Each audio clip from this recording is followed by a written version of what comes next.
حضرات گرامی، میں اس جمعے میں آپ حضرات کے مابین ایک شہید کے تذکرے کو اور اس کے مشن کو زندہ کرنے کی کوشش کروں گا۔ دراصل یہ اس بات کی نشانی ہے کہ ہم اپنے شہداء کو کبھی نہیں بھلا سکتے، نہ ہم ان شہداء کے خون کو بھلا سکتے ہیں، نہ ہم ان شہداء کی یاد کو بھلا سکتے ہیں، نہ ہم ان شہداء کے تذکرے کو بھلا سکتے ہیں، نہ ہم ان شہداء کے مشن کو بھلا سکتے ہیں، بلکہ آج اگر ہمارے دامن میں ایمان کے بعد کوئی چیز ہے، انہی شہداء کی نسبت ہے، انہی شہداء کا تعلق ہے۔ آج مکہ سے لے کر مدینہ تک، مدینہ سے لے کر شام تک، شام سے لے کر ایران تک، ایران سے لے کر عراق تک، ایران سے لے کر ترکی تک، ترکی سے لے کر افغانستان تک، اور افغانستان سے لے کے چیچینیا تک، ہر جگہ شہداء کا خون بکھرا پڑا ہے۔ قسم ہے اس رب کی جس نے شہداء کے خون کو قیمتی بنایا، ہم انشاءاللہ شہداء کے خون پر چلتے رہیں گے جب تک ساری دنیا میں اسلام کا پرچم نہ لہرا جائے۔ حضرات گرامی، انہی شہداء میں سے ایک شہید وہ ہے جو نواسۂ رسول ہے، جو جگر گوشۂ بدول ہے، رسول اللہ صلی اللہ علیہ وسلم کی آنکھوں کے نور، صحابہ کرام کے دل کے سرور، سردار نوجوان جنت، شہسوار دوش رسول، حیدر کرار کے لخت جگر، فاطمہ کے نور نظر، استقلال کے جبل احد، استقبال کے نیر طابہ، بلندیوں کے منتہا کے شہسوار، جناب سیدنا امام حسین رضی اللہ تعالیٰ عنہ کی ذات گرامی ہے۔ حضرات گرامی، حضرت حسین وہ ہے جس کی پیدائش پر سب سے زیادہ خوشی نبی پاک صلی اللہ علیہ وسلم کو ہوئی۔ حضرت حسین وہ ہے جن کا نام آپ صلی اللہ علیہ وسلم نے رکھا۔ حضرت حسین وہ ہے جن کا نام اللہ تبارک و تعالیٰ نے آسمان سے عطا کیا۔ حضرت حسین وہ ہے جن کی پیدائش کے وقت جن کو گھٹی رسول اللہ صلی اللہ علیہ وسلم نے اپنے لعاب دہن کی دی ہے۔ حضرت حسین وہ ہے جن کا نام اللہ تبارک و تعالیٰ نے آسمان سے عطا کیا۔ حضرت حسین وہ ہے کہ حضرت حسین سے پہلے کائنات میں کسی کا نام حسین نہ تھا۔ حضرت حسین وہ ہے جنہوں نے 25 حج پیدل کیے۔ حضرات گرامی، حضرت حسین وہ ہے جن سے صحابہ کرام دعا کی درخواست کیا کرتے تھے۔ حضرت حسین وہ ہے جو عشق الہی میں اللہ تبارک و تعالیٰ کی بارگاہ میں ایسے آہوزاری کیا کرتے تھے کہ آنسو کی وجہ سے آپ رضی اللہ تعالیٰ عنہ کے چہرے پر ایک لکیر دھاری بن جایا کرتے تھے۔ لہذا 10 محرم الحرام کے دن یہ ایک شہید کی شہادت کا دن ہے۔ میرے دوستو، مورخ نے لکھا ہے کہ حضرت حسین کی شہادت بھی بڑی عجیب شہادت ہے۔ جب یزید ولی عہد بنا اور اس نے اپنے علاقے کے تمام صوبوں کے گورنروں کے پاس یہ خط لکھا، اے گورنروں، اپنے علاقہ کے سرداروں، اپنے علاقہ کے لوگوں سے تم بیعت لو کہ یزید کی ولی عہدی کو ہم قبول کرتے ہیں۔ لہذا جب مدینہ منورہ کے اندر یزید کا خط ولید بن عتبہ کے پاس پہنچتا ہے تو ولید بن عتبہ رات کے 12 بجے امام حسین رضی اللہ تعالیٰ عنہ کے پاس ایک قاصد کو بھیجتے ہیں اور کہتے ہیں قاصد امام حسین کو بلا لاؤ۔ وہ قاصد آتا ہے، 12 بجے رات میں دروازہ کھٹکھٹاتا ہے، امام حسین اندر بلاتے ہیں۔ وہ قاصد کہتا ہے، اے امام حسین، ولید نے آپ کو گورنر ہاؤس میں بلایا ہے۔ اس وقت کے صحابہ کرام جو وہاں موجود تھے وہ کہتے ہیں کہ امام حسین آپ نہ جائیے، اتنی رات میں بلانے کا کیا مقصد ہے؟ قربان جائیے حسین کی بصارت پر۔ حضرت حسین کہتے ہیں کہ مجھے یہ اندیشہ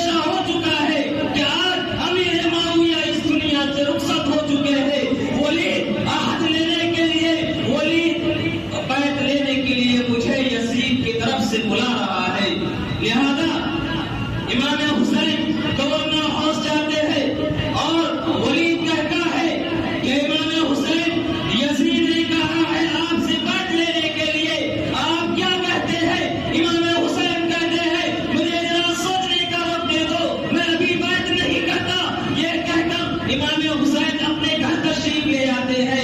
پھر چند دن کے بعد چند صحابہ کرام کے ساتھ امام حسین کہتے ہیں کہ لوگوں میں یزید کے ہاتھ پر بیعت نہیں کر سکتا اور میں مدینہ کے اندر بھی نہیں رہ سکتا، لہذا میں مکہ جا رہا ہوں۔ لوگوں نے پوچھا اے حسین یہ آپ کے نانا کا شہر ہے، یہ آپ کے والد حضرت علی کا شہر ہے، یہ آپ کی والدہ حضرت فاطمہ کا شہر ہے، آپ کہاں جا رہے ہیں؟ حضرت حسین کہتے ہیں لوگوں آقا مدنی میرے نانا نے فرمایا تھا کہ چند روز کے بعد مدینہ کے اندر ایک شخص جو میڑے کے عنوان پر ہوگا، میڑے کی طرح ہوگا، جس کی وجہ سے مدینہ کے گلیوں میں کھوٹ رسی ہوگی، جس کی وجہ سے مدینہ کے اندر قتل و غارت گری کا بازار گرم ہوگا۔ اے لوگوں میں وہ میڑا نہیں بننا چاہتا ہوں جس کے بارے میں میرے نانا نے فرمایا ہے۔ یہ کہہ کر امام حسین مکہ تشریف لے جاتے ہیں۔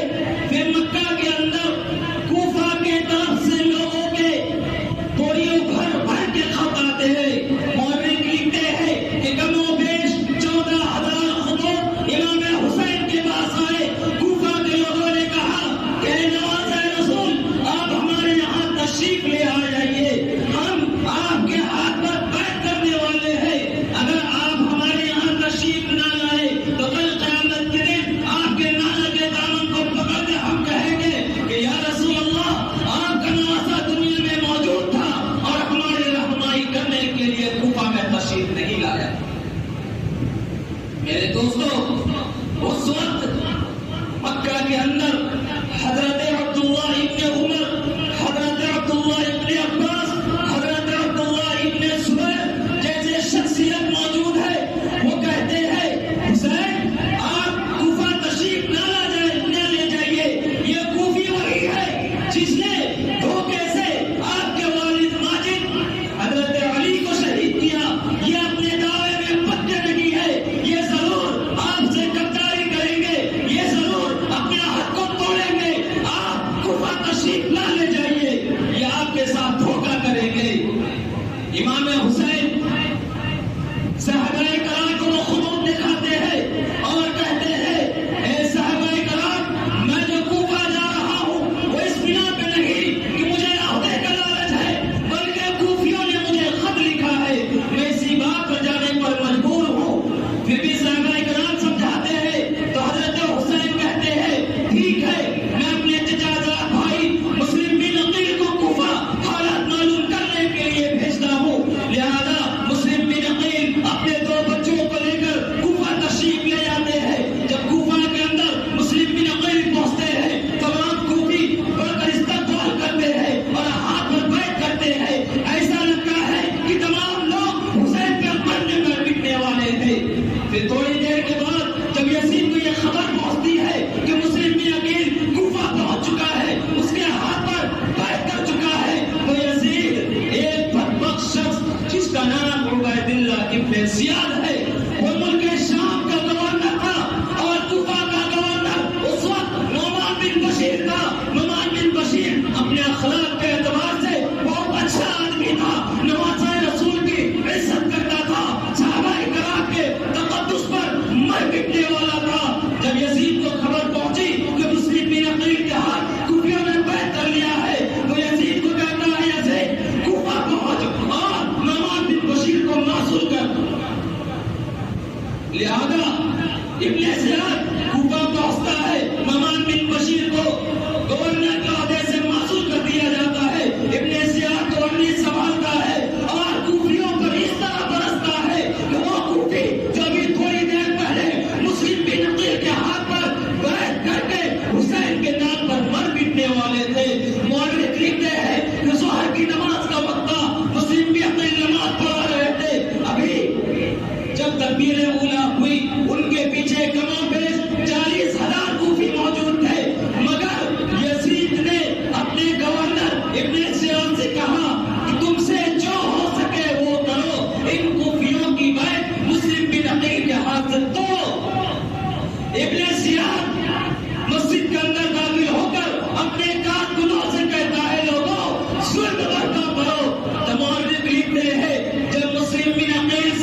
نواز رسول کہتے ہیں میں کوفہ جا رہا ہوں، وہاں کے لوگوں نے بلایا ہے۔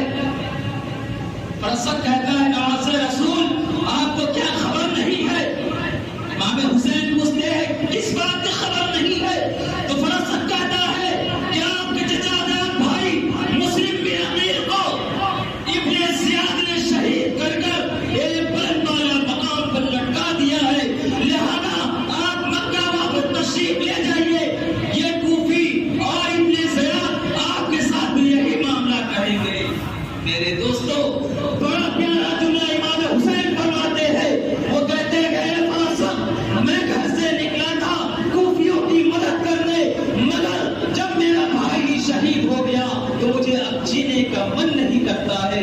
میرا بھی دل چاہتا ہے کہ میں اپنے بھائی مسلم بن عقیل کے طرز پر اپنے نانا کے دین کو سلامت رکھتے ہوئے اپنے نانا کے دین پر اپنی جان کو نچھاور کرا۔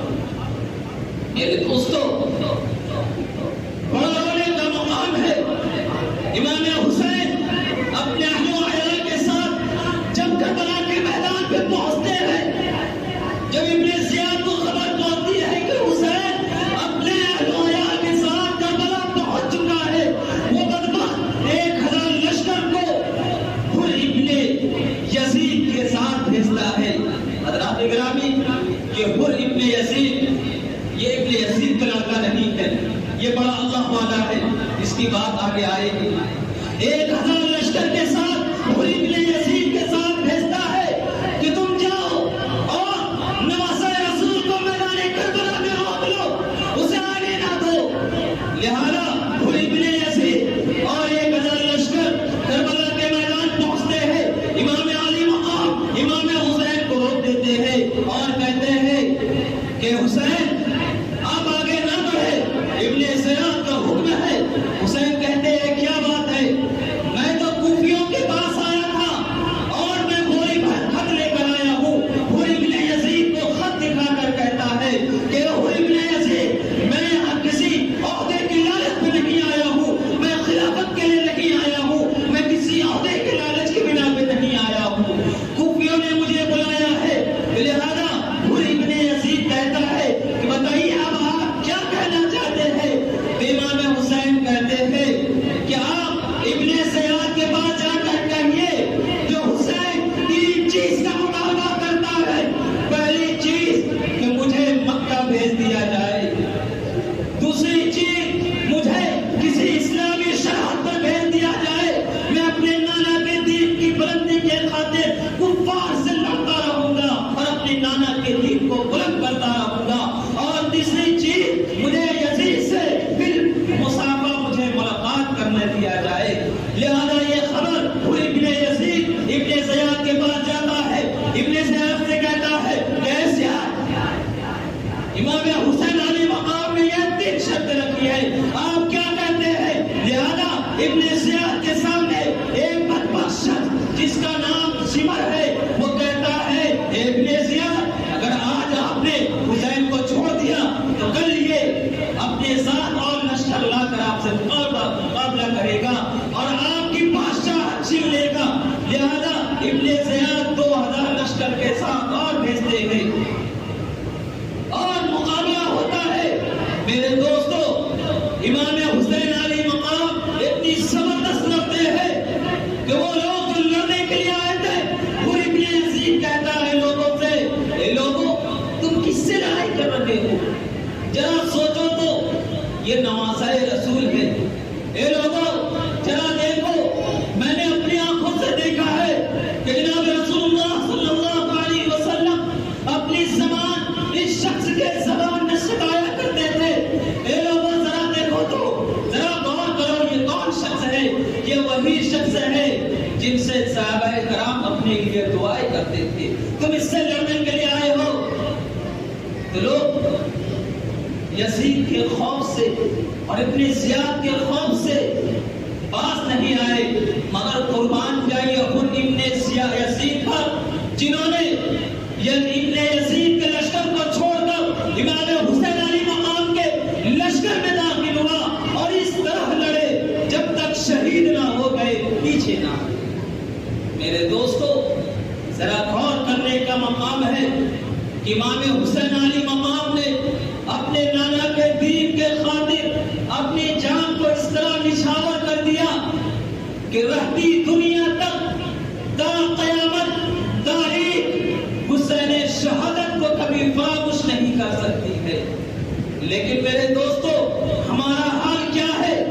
ہم اپنے آپ کو حسینی کہتے ہیں، ہم حسین کے ماننے والے ہیں۔ جب بات آتی ہے حسین کی تو ہمارا یہ ایمان اور ہمارا یہ تقاضا ہوتا ہے کہ ہم حسین کے نام پہ شہید ہو جائیں گے۔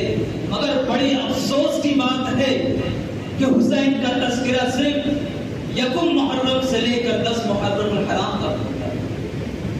آج حسین کے ماننے والے حسین کے نام پر ڈنکے کی چوٹ بجایا کرتے ہیں۔ ذرا لوگوں ذرا غور کرو، کیا ڈنکے کی چوٹ بجا کر حسینی کا ثبوت دیا جا سکتا ہے؟ کیا نئے نئے بدعتوں خرافات کو جنم لے کر اپنے آپ کو حسینی کہا جا سکتا ہے؟ کیا حسینی تعلیم یہی ہے؟ نہیں دوستو، میں آپ کو بتاتا ہوں کہ حسینی تعلیم کیا ہے۔ حسینی تعلیم نام ہے وقت کے ظالم سے لڑ جانا۔ حسینی تعلیم نام ہے کہ یزید صفت لوگوں کے سامنے اپنے سر کو نہ جھکانا۔ حسینی تعلیم کا نام ہے کہ جہاں برائی ہو اپنے ہاتھ سے روکنا۔ اگر افسوس کی بات ہے کہ ہم حسین کی سیرت کو جانتے ہی نہیں، ہم نواسۂ رسول کے اخلاق کو جانتے ہی نہیں۔ وہ نواسۂ رسول جس نے مکہ اور مدینہ کے اندر خون ریزی ہونے سے بچانے کے لیے جس نے امیر معاویہ کے ہاتھ پر بیعت کر لیا تھا۔ لوگوں ذرا غور کرو کہ کل قیامت کے دن جب ہم نوجوانان جنت کے بارگاہ میں پہنچیں گے اور ہم جنت کے نوجوان کے سردار کے سامنے کھڑے ہوں گے تو ہم کیا جواب دیں گے؟ ہم یہ جواب دیں گے کہ حسین ہم نے آپ کے نام پہ ڈنکا بجایا تھا، اے حسین ہم نے آپ کے نام پر نئے نئے بدعات کو رسومات کو جنم دیا تھا۔ نہیں لوگوں، ہم یہ کام کریں، ہم یہ کہہ سکے کہ حسین ہم نے آپ کے نام کے اوپر اپنی جان کو نچھاور کر دیا تھا۔ میرے دوستو، حسین کے مقام و مرتبہ کو پہچانو۔ ارے حسین تو وہ ہے جس کو صدیق اکبر ممبر پر بٹھا کر خطبہ دیا کرتے تھے۔ صدیق اکبر جن کو سامنے آبوجالی کے ساتھ پیش آیا کرتے تھے۔ حضرت عمر فاروق رضی اللہ تعالیٰ عنہ جسے دیکھ کر سلام کرنے میں پہل کیا کرتے تھے۔ حسین تو وہ ہے جو راشن کی بوری اپنے کاندھے پہ لا کر 1400 گھروں میں تقسیم کیا کرتے تھے۔ ارے حسین تو وہ ہے جس کی نماز تہجد میں تکبیر اولا اور نماز جنازہ کبھی فوت نہ ہوئی۔ میرے دوستو، حسین تو وہ ہے جس نے اپنے نانا کے دین کے خاطر اپنے اہل و عیال کے ساتھ میدان کربلا میں اپنے رب کے لیے اپنی جان کو نچھاور کر دیا۔ میرے دوستو، ارے حسین تو وہ ہے جس نے اپنی اولاد کی ایسی تربیت کی کہ جب قاتل آیا امام زین العابدین کی جانب سے بھی پانی پیش کیا گیا۔ لیکن میرے دوستو، ہمیں یہ بات کہاں سمجھ میں آتی ہے؟ فاطمہ تیرا حسین میرا چین، وہ رب کا حسین،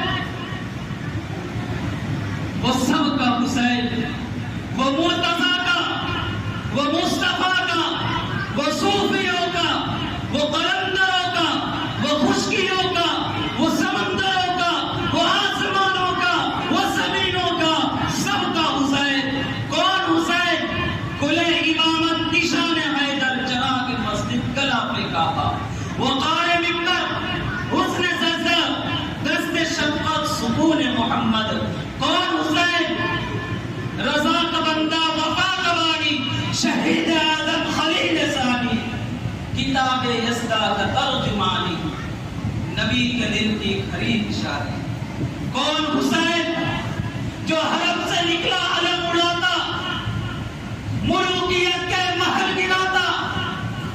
حسین وہ انقلاب لایا، بقا کی ایسی کتاب لایا جس کا عنوان ہے شہادت۔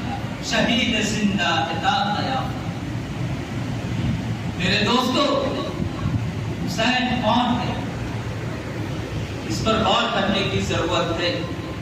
میرے دوستو، شاعر کہتا ہے اس فکر میں گنجے زرد ہوئے، اس سوچ میں کلیاں سوکھ گئی۔ اس فکر میں گنجے زرد ہوئے، اس سوچ میں کلیاں سوکھ گئی۔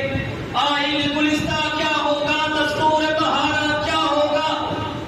اے موج ہوا دے ان کو بھی دو چار تھپیڑ دے ہلکے سے۔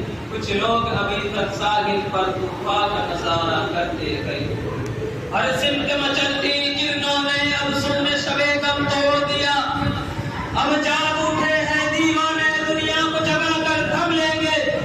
یہ بات آیا ہے دنیا پر، ہم پھول بھی ہے تلوار بھی ہے، یا بس میں جہاں میں گائیں گے یا خون میں نہا کر دم لیں گے۔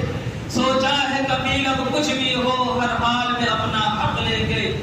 عزت سے جیے تو جی لیں گے، یا حسین کے نام پہ مر جائیں گے۔